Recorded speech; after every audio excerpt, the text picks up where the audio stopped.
السلام علیکم ورحمۃ اللہ وبرکاتہ۔ آپ سبھی کو اسلامک اسٹوری چینل پہ خوش آمدید۔ دودھ اور پانی کا دلچسپ مکالمہ۔ ایک صاحب نے عجیب سی بات سنائی، اچھی لگی، آپ لوگوں کو بھی سنا دیتے ہیں۔ کہنے لگے کہ حلوائی دودھ کو آگ پر گرم کر کے جب اس کی ملائی بناتے ہیں تو پہلے اس میں پانی ڈالتے ہیں۔ حلوائی لوگ جو کڑاہی میں دودھ ڈال کر گرم کرتے ہیں وہ صرف دودھ نہیں ہوتا بلکہ اس میں پانی بھی ملاتے ہیں، کیونکہ وہ پک کر خشک ہوتا ہے اور ملائی بن جاتی ہے۔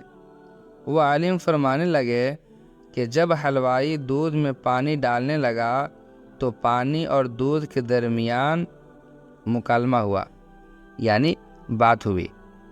دودھ نے پانی سے کہا، جناب میرا رنگ بھی گورا، سفید چٹا، میری قیمت بھی اعلیٰ، میرا ذائقہ بھی بہترین، میرے اندر غذائیت بھی بہت زیادہ ہے۔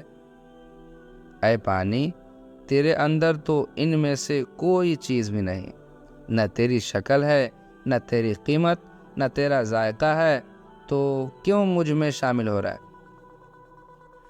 میرے اور تیرے درمیان بڑا فرق ہے۔ دودھ کہتا ہے، میں اعلیٰ ہوں، تو ادنا ہے، میرا تیرا کیا جوڑ ہے بھائی؟ پانی نے کہا دودھ صاحب سے، دودھ صاحب بات آپ کی بالکل ٹھیک ہے، آپ اعلیٰ، آپ کی قیمت اعلیٰ، آپ کے طلبگار زیادہ لوگ ہیں، آپ کی قیمت بھی بہت ہے اور آپ کی غذائیت بھی بہت ہے، اور میں کم قیمت ہوں، میری شکل دیکھنے میں اتنی اچھی نہیں، ذائقہ بھی کوئی نہیں، میں ادنا ہوں اور آپ اعلیٰ، لیکن مجھے اپنے اندر شامل ہونے دیں، اس لیے کہ میں وفادار ہوں۔ میں اگر آپ میں شامل ہوا تو وفا کروں گا۔ دودھ نے کہا، آپ میں وفا بڑی ہے بھائی، ذرا بتاؤ تو صحیح کہ وفا کیسے ہوگی؟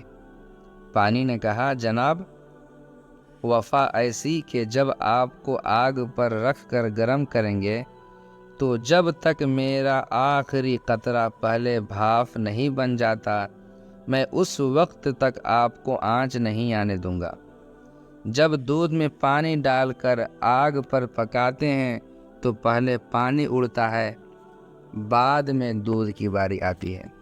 تو پانی نے کہا، جناب میرے میں وفا ایسی کہ پہلے میں آگ کی غذا بنوں گا، اور جب تک میں موجود رہوں گا اس وقت تک آپ بھاپ نہیں بن سکتے، اس لیے مجھے ملنے دیجیے۔ دودھ نے کہا، اچھا پھر آؤ مجھے گلے ملو، تم اتنے وفادار ہو، مگر ایک بات میری بھی سن لو۔ یہ دودھ نے فرمایا، جب تم نے مجھے گلے لگانے کی کوشش کی وفا کے ساتھ تو پھر ایک بات ذہن نشین رکھو کہ جس قیمت پر میں بکا کروں گا قیمت تمہاری بھی وہی لگے گی۔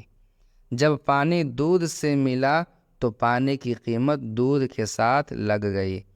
اگر ہم اللہ پاک سے سچی محبت کرنے والوں کے ساتھ مل جائیں تو انشاءاللہ ہماری بھی وہی قیمت لگے گی جو عاشقان خدا کی ہوگی۔